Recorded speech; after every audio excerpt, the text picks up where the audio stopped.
Dans un monde où chaque pays est en compétition avec tous les autres, la puissance économique est devenue le cœur de la souveraineté. Ce sont les investissements, les flux financiers, les technologies de pointe et l'intégration dans les chaînes de valeur mondiales qui dictent désormais le rang d'un pays. On l'a vu avec certains pays asiatiques. Corée du Sud, Singapour, Taïwan, des pays partis de très loin, confrontés à la pauvreté, à la corruption ou à l'instabilité. Ils ont réagi par des thérapies de choc, en plaçant l'autorité au service de l'efficacité, en misant sur les compétences, l'innovation, la discipline et la fierté nationale. Et en quelques décennies, ils ont dépassé l'Europe. Aujourd'hui, le Maroc cherche à tracer sa propre voie, il avance avec ses propres repères, ses propres choix. Mais l'ambition est claire, devenir une puissance régionale, souveraine, moderne et respectée.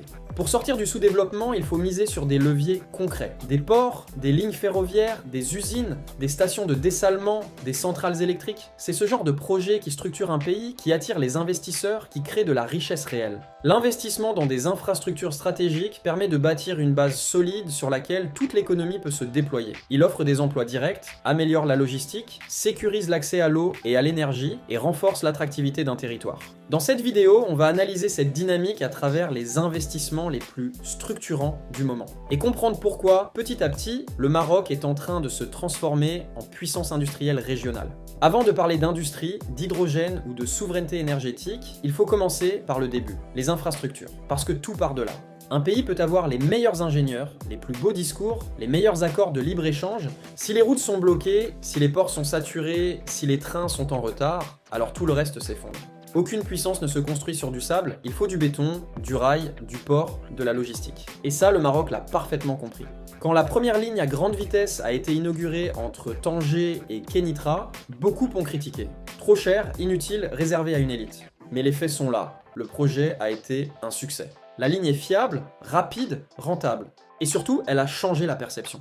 Le Maroc n'est plus un pays en attente de modernité, il est en train de la bâtir. C'est dans cette continuité que le Maroc a lancé en 2025 l'extension de la LGV jusqu'à Marrakech. 430 km supplémentaires, 9 milliards de dollars d'investissement, une vitesse commerciale de 320 km/h. L'objectif est clair, relier Rabat, Casablanca et Marrakech en quelques heures avec une mise en service prévue avant la Coupe du Monde 2030. C'est une colonne vertébrale stratégique. Un axe qui facilite les déplacements des cadres, des investisseurs, des touristes, un outil de cohésion territoriale et d'attractivité économique. Parce que dans un monde où tout va vite, un pays qui connecte ses grandes villes en quelques heures devient plus crédible, plus fluide, plus compétitif. Il faut pouvoir rapprocher les cerveaux, les décideurs, les talents. Et cette mobilité humaine, c'est aussi un levier de croissance. En parallèle, le Maroc investit dans la connexion logistique du Sud. Le port de Dakhla Atlantique, c'est une nouvelle frontière économique, 1 milliard de dollars pour un hub portuaire en plein désert. Un terminal pétrolier, un port de pêche, un chantier naval, une zone industrielle. Et derrière tout ça, une idée, connecter l'Afrique de l'Ouest à l'Atlantique en passant par le Maroc. Jusqu'ici, le Sahara était une zone à sécuriser. Aujourd'hui, il devient une zone à valoriser. Avec ce port, le Maroc ne se contente plus de défendre sa souveraineté, il l'ancre dans l'économie réelle. Il crée de l'activité, des flux, des emplois, il change d'échelle. Parce que ce port, ce n'est pas juste une infrastructure locale. C'est la première brique de la future route transsaharienne, un axe qui reliera Dakhla au Niger en passant par le Mali. Un corridor logistique pensé pour désenclaver le Sahel, court-circuiter les réseaux instables et créer une interdépendance sud-sud durable. Et ce projet, ce n'est ni la France ni la Chine qui le portent, mais c'est le Maroc.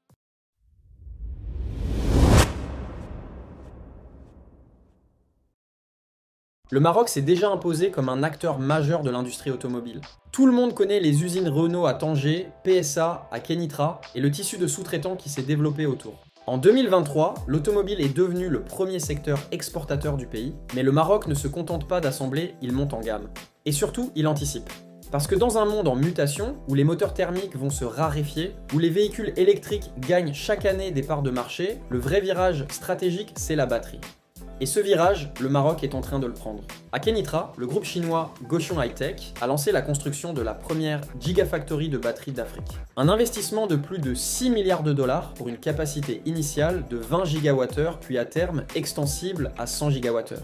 Les travaux ont déjà débuté. La production est prévue pour 2026. Objectif, alimenter l'industrie automobile européenne depuis le Maroc avec des batteries produites localement à faible empreinte carbone à 2 jours de route des marchés finaux. Et ce projet ne tombe pas du ciel. Il repose sur tout ce qui a déjà été construit. La stabilité politique, les accords de libre-échange, les ports performants, les énergies renouvelables et un savoir-faire industriel qui commence à être reconnu. La Gigafactory vient compléter un écosystème déjà solide. Elle transforme une base existante en avantage stratégique. Mais une usine de batterie ne suffit pas. Encore faut-il produire ce qui va dedans. Et là aussi, le Maroc avance. Le groupe Managem prépare l'ouverture d'une raffinerie de sulfate de cobalt à Gouemassa, près de Marrakech. Capacité estimée entre 5000 et 6000 tonnes par an. Le cobalt viendra en partie des mines marocaines, notamment Boisère, le reste via des filières africaines sécurisées. Objectif, ne plus dépendre des raffineries asiatiques et capter une part de la valeur ajoutée là où elle se joue réellement, dans la transformation. Parce qu'il faut être clair, celui qui extrait mais ne transforme pas reste à la merci du marché. Celui qui raffine, qui fabrique, qui exporte un produit fini construit une souveraineté économique. Et c'est ça que le Maroc est en train de bâtir. Une chaîne complète, des métaux transformés sur place, des batteries fabriquées localement, des véhicules assemblés dans ces usines, et une énergie propre pour alimenter tout ça. Une participation à tous les niveaux de fabrication. Le Maroc ne veut pas être un simple atelier. Il veut être un pôle industriel stratégique, au cœur du marché mondial. Et cette dynamique fait entrer le Maroc dans une autre dimension industrielle. La Gigafactory de Gotion à Kenitra, c'est le projet pionnier de cette nouvelle ère, un projet aussi structurant que l'a été l'usine Renault de Tanger. À l'époque, Renault a ouvert la voie, et quelques années plus tard, PSA l'a suivi. Aujourd'hui, Gotion joue ce même rôle de catalyseur. Si cette première usine réussit, d'autres viendront. Le plus dur est d'attirer le premier investisseur, le reste finit souvent par suivre. Et c'est ainsi que se construit une puissance industrielle, bloc après bloc, confiance après confiance.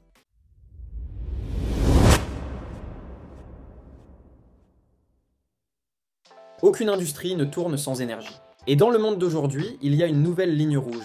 Produire propre, c'est accéder au marché. Produire sale, c'est être exclu. Avec les nouvelles normes européennes sur le carbone, un produit fabriqué avec de l'électricité polluante sera taxé, voire bloqué à l'importation. C'est simple. Demain, un moteur ou une batterie fabriquée en Asie avec du charbon coûtera plus cher à faire entrer en Europe qu'un produit propre fabriqué au Maroc. Et ça, le Royaume l'a compris. Il ne suffit pas d'avoir des usines, il faut les alimenter avec une énergie verte, stable, compétitive. C'est dans cette logique que le Maroc a lancé l'un des projets les plus ambitieux de son histoire, devenir un des leaders mondiaux de l'hydrogène vert. En mars 2025, le gouvernement a validé une première série de projets. 6 projets industriels portés par 5 consortiums internationaux pour un montant total de 319 milliards de dirhams. On parle ici d'un projet à 31 milliards de dollars, c'est plus de 20% du PIB total du pays. C'est énorme à l'échelle du Maroc. L'objectif, c'est de produire de l'ammoniac vert, des carburants propres, de l'acier décarboné. Pour faire tourner l'industrie et surtout exporter vers l'Europe avec un label propre. Et les entreprises qui viennent ne sont pas des inconnus. TAQA et Cepsa, 2 géants de l'énergie émirati et espagnol, se sont associés pour produire de l'ammoniac et du carburant industriel. ACWA, une entreprise saoudienne et leader régional des énergies renouvelables qui vise la production d'acier vert. UEG et China Three Gorges, 2 entreprises chinoises spécialisées dans les grands projets hydrogène avec un focus sur l'export vers l'Asie et l'Europe. Le consortium ORNX qui regroupe Ortus des USA, Acciona de l'Espagne et Nordex de l'Allemagne qui eux seront concentrés sur l'ammoniac et l'hydrogène pour usage industriel. Et enfin Nareva qui est un acteur local associé sur plusieurs projets dans le sud marocain. Tous ces groupes ont été sélectionnés dans le cadre de l'offre Maroc Hydrogène, un dispositif pensé pour attirer les meilleurs, simplifier les autorisations et garantir un encadrement sérieux. Les surfaces allouées vont jusqu'à 30 000 hectares par projet. Les premiers chantiers démarrent en 2026. Et derrière, l'objectif est clair, produire pour consommer, mais surtout pour exporter. Parce qu'à moyen terme, l'hydrogène vert ne servira pas seulement à faire tourner les usines. Il deviendra un outil diplomatique, un levier de partenariat avec l'Europe, un moyen de peser dans les négociations, de sécuriser des débouchés, de construire une influence. C'est exactement ce qu'a fait le Maroc avec les phosphates. Aujourd'hui, il tente de le faire avec l'énergie propre. Et si ces projets tiennent leurs promesses, le pays passera un nouveau cap.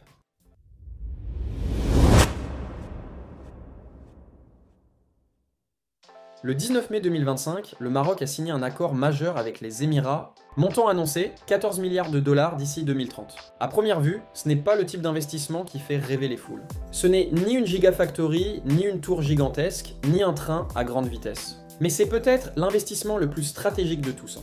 Parce qu'il ne s'agit pas de symboles, il s'agit de souveraineté. Ce programme porte sur l'essentiel. L'eau, l'électricité, le transport énergétique. Les 3 piliers invisibles, mais sans lesquels aucune industrie ne fonctionne. Dans le détail, les Émirats, via Takamoroko, vont cofinancer de nouvelles capacités électriques à faibles émissions, des centrales à gaz naturel et renouvelables, des installations de dessalement d'eau de mer à grande échelle, et surtout un réseau de transport électrique reliant le sud du pays au centre industriel. Autrement dit, ce qu'on construit ici, c'est le système nerveux du Maroc de demain. Des autoroutes de l'eau, des lignes à haute tension capables d'acheminer de l'énergie propre depuis les zones les plus productives jusqu'aux sites industriels et urbains, un maillage logistique souterrain qui renforce à la fois la résilience du réseau et l'équilibre territorial. Et ça change tout, parce qu'on peut avoir toutes les usines du monde, si l'eau manque, elles ferment. On peut attirer tous les investisseurs, si le courant saute ou si l'énergie coûte trop cher, ils repartent. Et on peut parler de décarbonation tant qu'on veut, sans un réseau robuste, ça reste un vœu pieux. Ce partenariat avec les Émirats, c'est justement ça. Consolider les fondations, sécuriser les besoins premiers, et garantir que le développement économique du Maroc repose sur un socle solide. C'est une stratégie invisible, mais essentielle. Et c'est précisément ce genre de projet qui transforme un pays en puissance durable. Le Maroc avance. Il construit, il investit, il se projette. Et aujourd'hui, ce qu'on est en train d'observer, c'est un changement d'échelle. On parle ici d'un pays qui, en moins de 2 décennies, est passé d'une logique de rattrapage à une logique de positionnement. Un pays qui ne se contente plus de demander, mais qui commence à proposer. Qui ne subit plus les dynamiques extérieures, mais qui tente d'y répondre par des projets, par des infrastructures, par une stratégie. Mais comme je le dis souvent, on parle ici du développement d'un pays, et ça prend du temps. Beaucoup de temps. Parce que transformer une nation, ce n'est pas une opération marketing. C'est un travail de fond, lent, complexe, parfois ingrat. À chaque fois que je souligne une avancée, je vois certains commentaires revenir. Et je les comprends. Oui, le système éducatif est encore catastrophique. Même si certaines écoles d'ingénieurs, certaines universités commencent à rayonner, la base reste fragile. Oui, le système de santé est encore en souffrance. Même si on construit en ce moment le plus grand CHU d'Afrique à Rabat, l'accès, les soins, les moyens restent très inégaux. Oui, la richesse reste concentrée dans quelques pôles. Des régions entières sont encore marginalisées. Oui, la pauvreté est réelle et la corruption est partout, mais reconnaître les avancées, ce n'est pas nier les problèmes. Dire du bien de temps en temps de son pays, ce n'est pas fermer les yeux, c'est refuser de tomber dans la plainte systématique ou la haine automatique. C'est garder un œil lucide, critique, mais aussi constructif.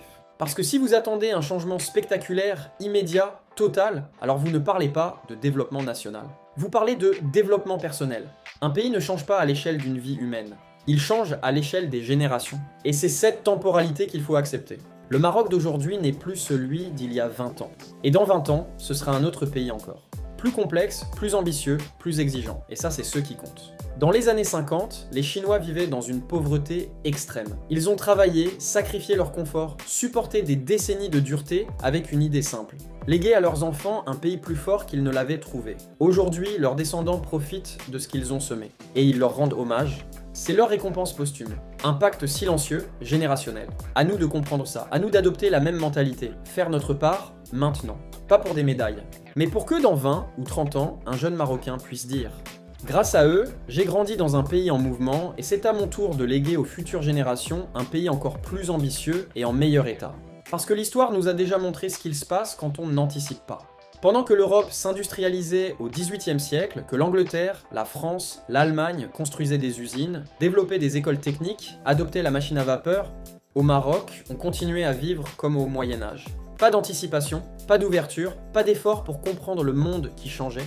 Et ce manque de lucidité, on l'a payé par la colonisation, le retard économique, la perte de souveraineté, des décennies de rattrapage et d'humiliation. Alors, au lieu de se plaindre des colons, il faudrait aussi regarder nos propres erreurs. Ce sont nos ancêtres qui ont refusé le changement, ce sont eux qui ont cru que le monde allait les attendre, et c'est cette erreur-là que nous ne devons jamais reproduire. Au même moment, au 19e siècle, les Japonais vivaient comme nous. Eux aussi étaient figés dans des traditions féodales, coupés du monde, prisonniers de leurs certitudes. Mais quand ils ont vu les Européens arriver avec leurs bateaux à vapeur et leurs armes modernes, ils ont compris. Ils n'ont pas pleuré, ils ont agi. En quelques années, ils ont transformé leur système éducatif, leur économie, leur armée. Ils ont envoyé des jeunes se former en Europe, ils ont construit des usines, importé des machines, créé des ministères modernes, et 10, 15, 20 ans plus tard, non seulement ils avaient rattrapé leur retard, mais ils ont dépassé certains pays européens. Ils ont même infligé une défaite militaire à la Russie impériale. C'est ce qu'on appelle l'ère Meiji, une transformation brutale, radicale,